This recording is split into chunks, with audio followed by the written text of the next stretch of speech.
The Capitals and their young guns down the Senators. Your Locked On Capitals, your daily podcast on the Washington Capitals. Part of the Locked On Podcast Network, your team every day.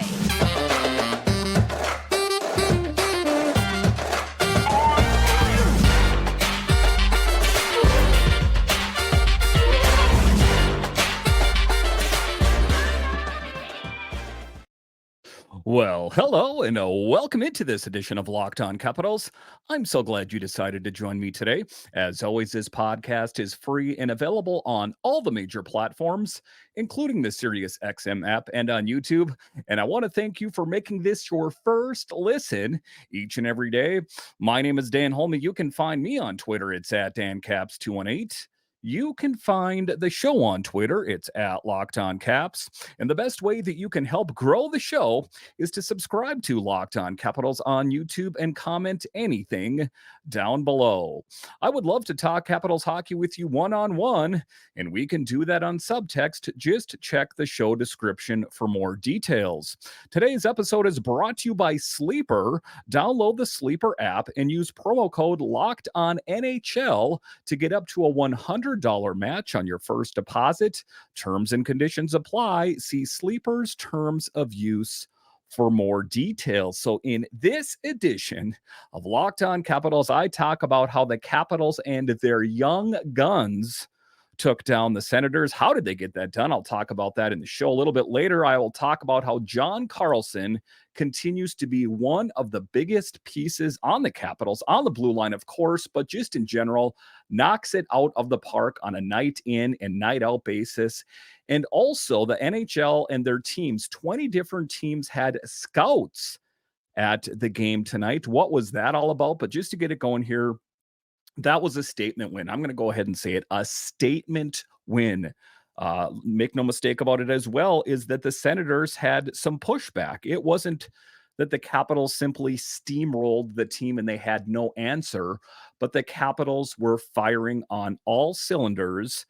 And they were doing that in large part with a lot of the new young talent on the team, talking about Hendrix Lapierre, and then other young players that, have been on the team for a while. I'm talking Aliaksei, Protas, and also Scarbosa and Connor McMichael and Dubé, the future faces of this team, all kind of gelling together and kind of getting a glimpse of what this team will look like in seasons to come. But just, what just a stunning win.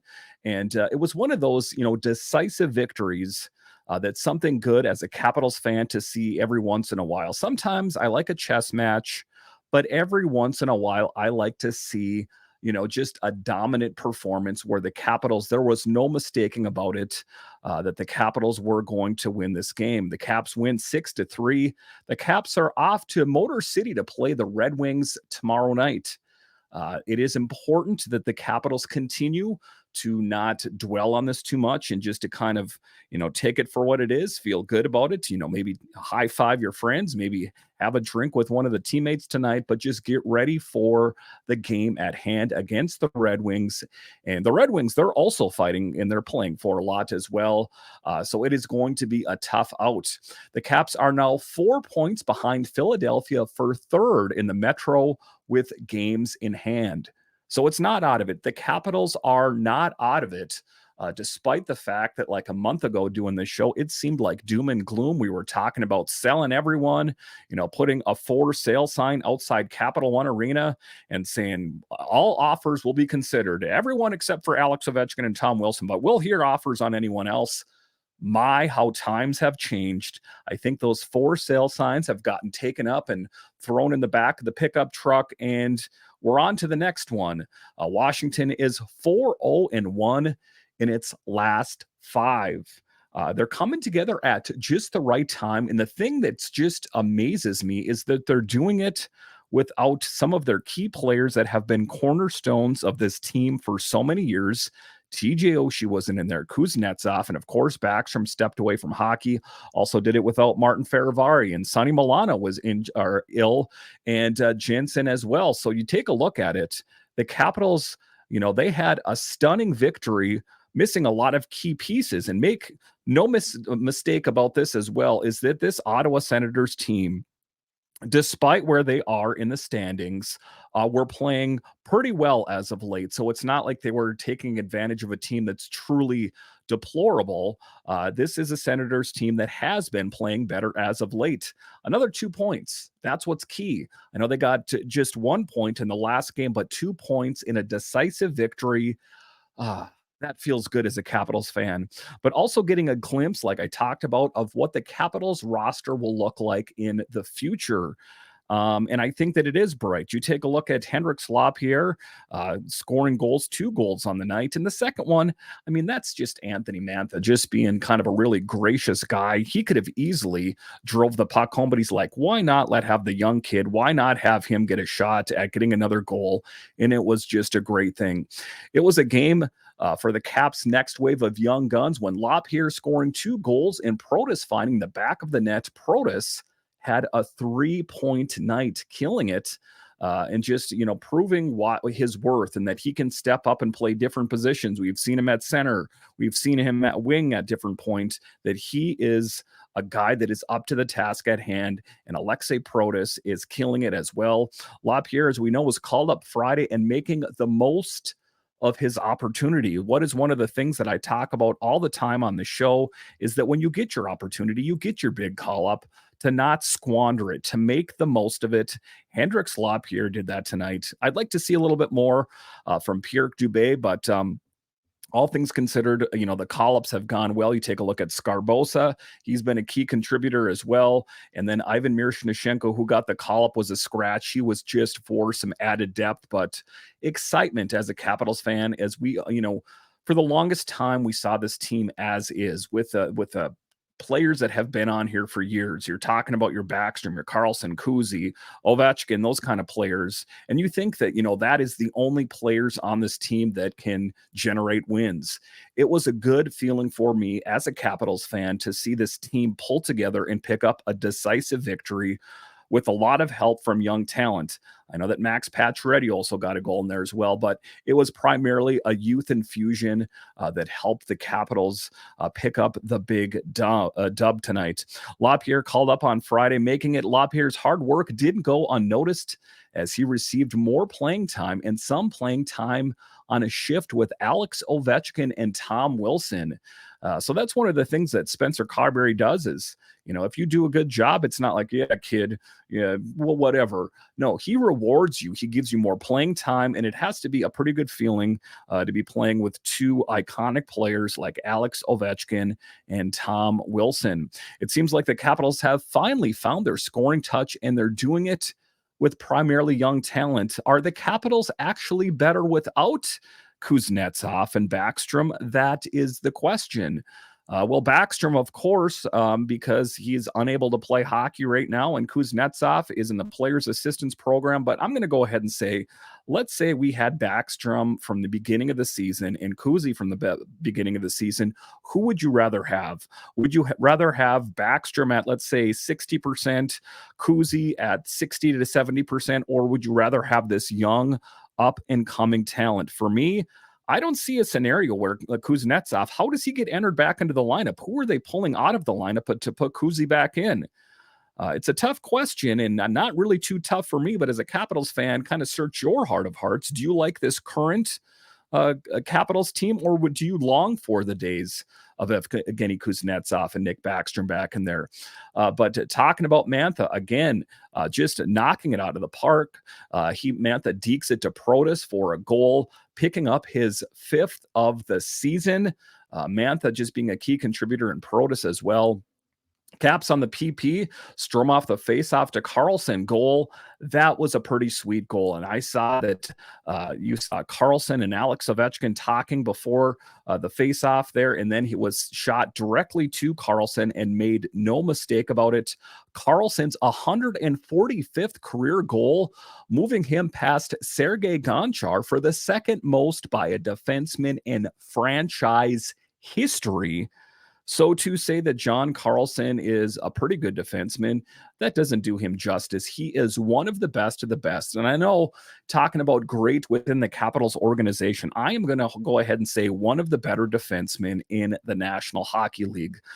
He logs heavy minutes and just always a standout player. And I will talk a bit more about John Carlson later in the show in a later segment, but very impressive. Then you talk about it. There was fight back, Batherson goal, Pinto high stick overturned for a Sens goal. Great hand-eye coordination. So at first, Pinto, they said it was a high stick, but then they reviewed it, and no, it was a good goal. But the hand-eye coordination by Pinto was second to none. I don't know how they do it. I saw it in replay, which is slow-mo, but for him to do it and kind of knock it down and go in, quite stunning. These young NHL players, very impressive, I'm going to go ahead and say. And then Max Pacioretty with a one-timer, kind of showing off what he has in the tank, has points in 4 of his last 5 games overall. Max Pacioretty, another guy that's rumored to be on the move potentially at the trade deadline, showcasing a great one-timer. I don't know if the Capitals should be so quick to move on from a guy like Pacioretty. Protas to Malenstyn with a goal from the slot. Malenstyn picked up a goal and assist for the second career multi-point game. It marked Protas's 20th assist of the season and his 7th multi-point game of the year. Quite stunning. And then, you take a look at Connor McMichael. Didn't find the back of the net. And even though he didn't do that, he was able to contribute 2 assists for his 3rd multi-point game in the last 4 games. He's been seeing a bigger role, and I think that will continue. Connor McMichael, another one of the young guns, an up-and-coming talent that is going to be the face of the franchise in the future. And let's be honest here, the Senators were taking on water, so they did a goalie change, and Korpisalo went in, and then there was some pushback from the Senators. Tarasenko to Tkachuk goal. Beck Malenstyn kicks it to Lapierre, net front goal. Mantha to Lapierre for a goal Mantha could have scored. That was the goal I was talking about to start off the show. There is, just Anthony Mantha showing his kind spirit by giving it to the young kid to find the back of the net. Mantha picked up 2 assists and has 7 points in his last 6 games. The 29-year-old also hit the 30-point mark for the first time since the 1920 season. Also, a big game from Aliaksei, 6 blocks. Kemper made 18 saves, and Caps with 2 huge games this week. Tomorrow at Detroit and Friday versus the Flyers. Need to make hay while the sun shines. Keep this winning momentum going. It's not going to be an easy out against the Red Wings and the Flyers. They're having a lot to prove as well, even though they were perceived to be one of the worst teams to start the season in the league.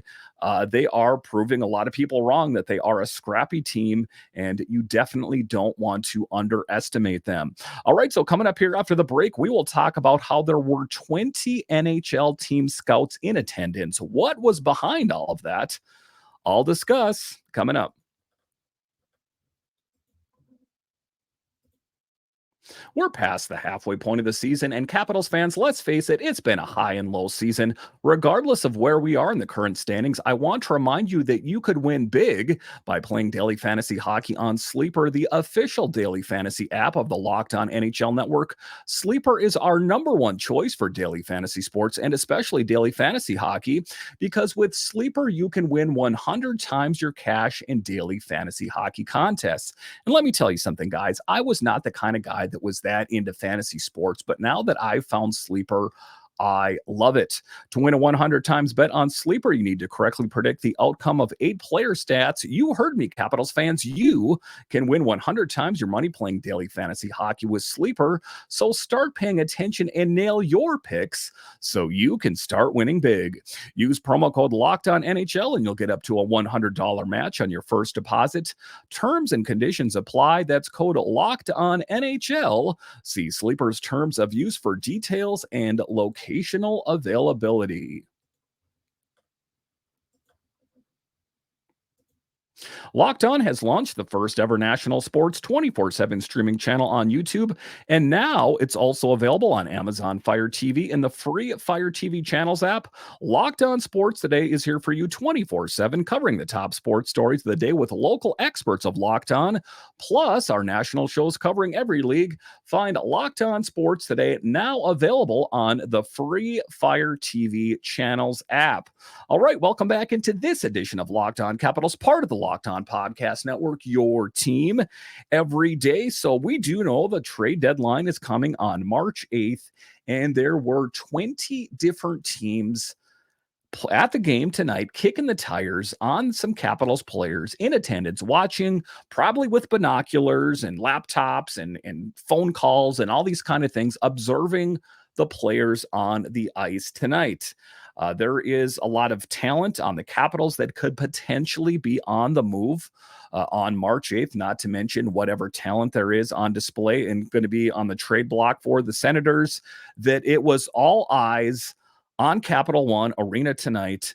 What was that all about? Why were they all there? This was a piece by Sammy Silber in the Hockey News talking about it. 20 hockey scouts in attendance at tonight's game. The trade deadline coming up. I think they will be sellers. The Capitals, that is, at least to a certain extent. Now, it's going to be interesting to see, and the dynamic changes as more games are played and the more games that are won, exactly what posture Brian McClellan and the Capitals will take at the trade deadline. Again, a few weeks ago, a month ago, it seemed like they were going to put a for sale sign outside Capital One Arena during Capitals games saying all players must go, except, hey, they set down Alex Ovechkin and Tom Wilson, but everyone else, I'll take your bids right here. Things have changed. The Capitals have been playing better. So do I think that they will be sellers? Yes, to an extent. I do see a player or two moving, but I don't think it's going to be the whole, tear it down to the studs, fire sale, everything must go sale that was going to happen before the Capitals were playing good as of late. Now, it is intriguing, and just to rattle off the teams that were there, the teams included the Ducks, the Golden Knights, Hurricanes, Stars, Maple Leafs, Jets, Predators, Bruins, Panthers, Avalanche, Flyers, Oilers, Wild, Sharks, Canucks, New Jersey Devils, Rangers, Blue Jackets, Kraken, Lightning, and Islanders. There were a lot of scouts at the game tonight. Make no mistake about it. And why is it? To go down a bit of a conspiratorial rabbit hole, I know that there are a lot of injuries facing Capitals players. And I know that there are a lot of players called up from Hershey to help the Capitals fill those holes. But it is a bit interesting that the night that there are all those scouts there is a tremendous amount of young talent by the Capitals out on the ice. Sonny Milano came up ill again. So, a lot of that is I don't think the Capitals plan on moving Sonny Milano, but there were a lot of players that could potentially be on the move, on display, and playing tonight. One of those players, he wasn't playing tonight, and I think it's more and more unlikely, but his name initially was being circulated, was Charlie Lindgren. And why was his name being circulated? Well, because the Capitals have a plethora of talent at the net-minding position throughout the organization. So even if Charlie Lindgren traded, they could, plug and play Clay Stevenson or Hunter Shepard in that gap. But I think that has changed. Now my posture on it has changed with the Capitals winning as well, is I would be most surprised if the Capitals moved on from Lindgren, unless they got a first-round pick or a first-round pick and an NHL player. I would be really surprised. They would really have to give up an upper echelon first round pick or something of that nature for the Capitals to even entertain it. If the Capitals are in fact in win now mode, or if they're pushing their chips all in for making a push for the playoffs, do they want to do that without one of their key netminders? I'm going to go ahead and say he still is the number one netminder for the Capitals, despite the fact that Darcy Kemper holds that title and he's making all that money and tenure and that kind of thing. I think the Capitals' posture has changed on Lindgren, so I would be most surprised if they moved on. Nick Dowd, a bit of a interesting situation, as we know that he's injured. I think that he was on a lock to get shipped out just because the Capitals were, for the longest time perceived to be sellers. How much time is he going to miss? And has the Capitals' posture changed since they are winning more games? Again, things change and they're in flux. And, you take a look at Nick Dowd. Do you want to be minus Nick Dowd? Again, the Capitals would have to fetch a tremendous return in order to entertain moving Nick Dowd. What are you going to move him out and get what? Again, I'm thinking first round pick plus if you bundled him with someone else. So, it's changing and it's in flux and nothing is set in stone. Again, the Capitals could also nosedive. Say they lost 3, knock on wood, that's not going to happen, but it could happen.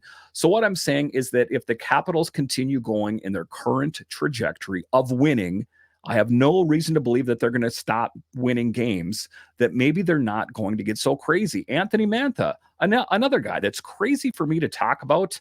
Last summer, I would have said, do whatever it takes to get him out of here.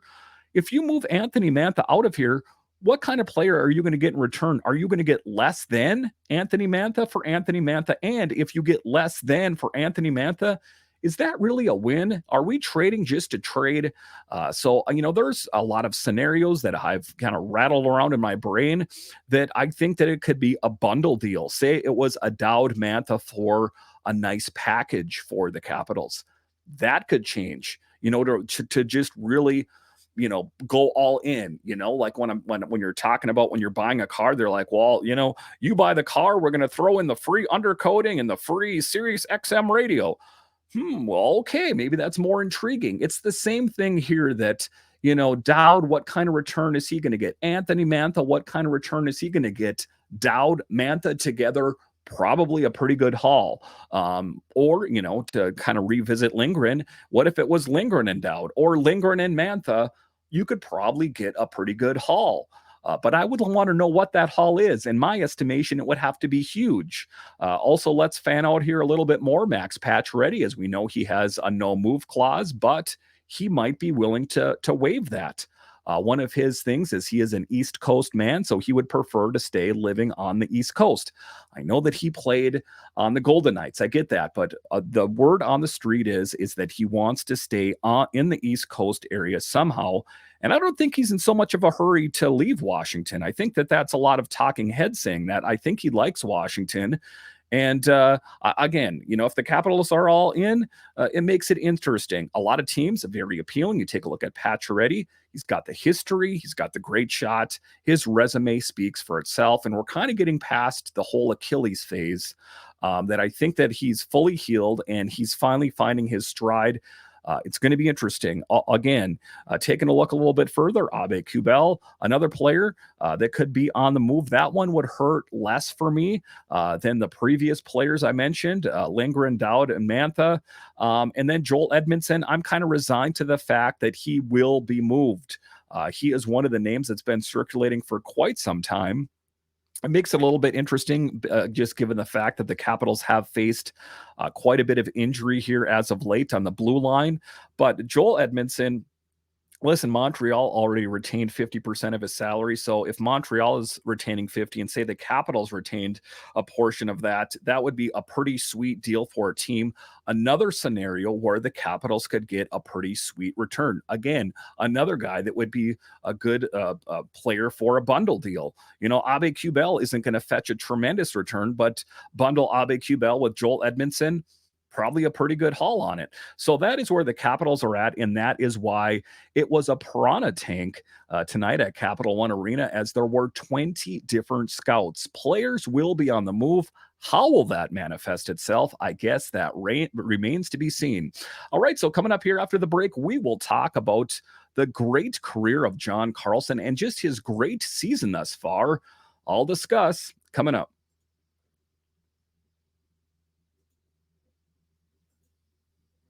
Our sponsor once again today is Camino Consulting. You've heard about our online families and couples course and taken advantage of the Locked On 25% discount running to the end of the month. But what about the live seminars? In both sport and business, the challenge in differentiating candidates and recruits is an endless battle. Everyone can demonstrate their measurable and qualifications, but we all know it is the intangibles that matter when those things are similar. Contact Camino Consulting for their team and management seminars to get a peek behind the curtain and watch your next recruiting class or hiring group become one of the most effective you've ever seen, both because you identified the right candidates and because you've learned how to communicate and motivate them in accord with their own preferences. But you aren't in business management or working with a team. We pay referrals. Make some money making your workplace and favorite teams better. Every group works together better at the end of the year when they work together. So contact Camino Consulting at CaminoConsulting.ca. That's CaminoConsulting.ca, and get on the fast track to understanding.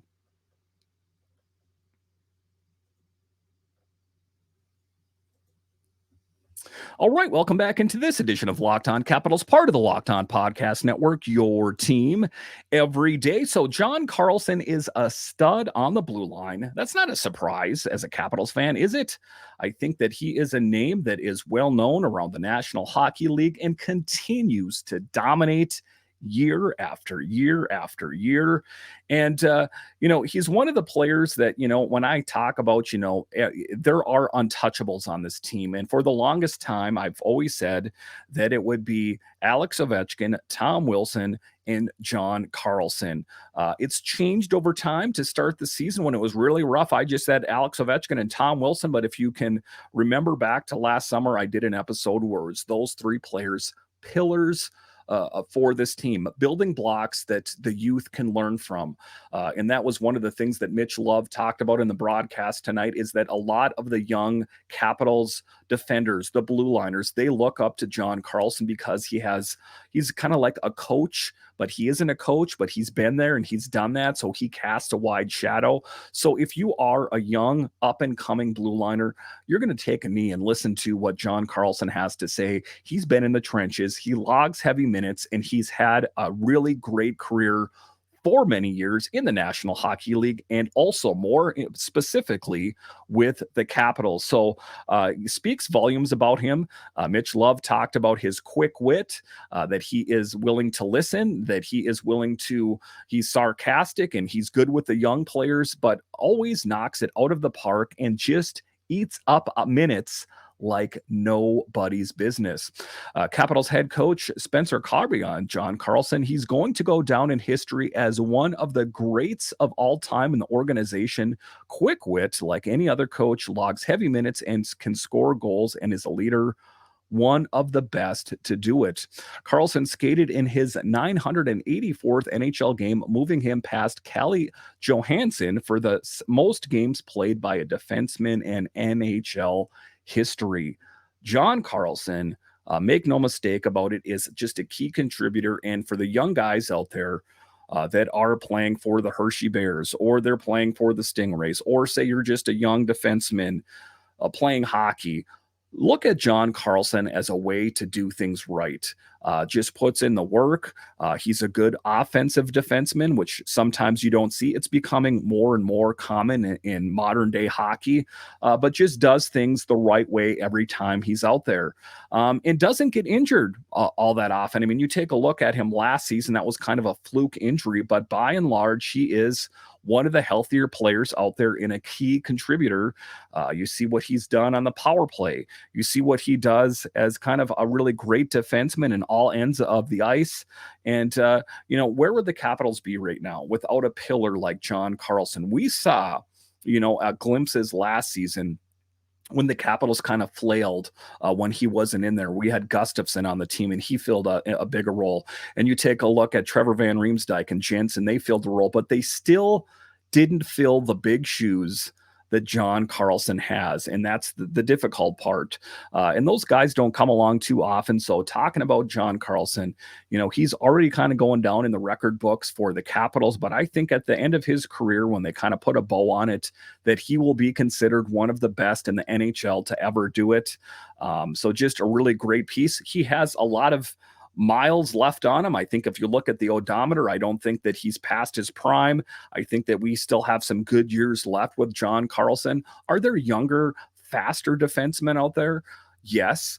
But, it's not all about young and fast. And we put such a premium on young and fast and this and that. Well, this team is young and fast and blah, blah, blah. Seeing is believing. And when I see John Carlson on the ice, when I watch him game in year after year after year, just being that steady Eddie out there, that is what I like about him. And those are some of the intangibles that sometimes that aren't mentioned when you look at a player, a profile, when you flip over the back of their hockey card.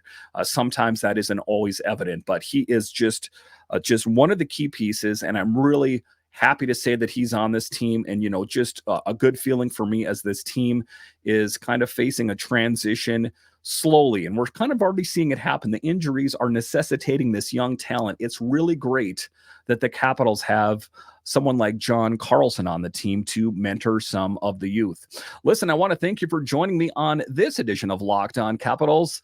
And when you're done here, head on over to Locked On's 24/7 streaming channel. Find Locked On Sports Today, now available on the free Fire TV channels app. Listen, once again, I want to thank you for joining me on this edition of Locked On Capitals, part of the Locked On Podcast Network, your team every day.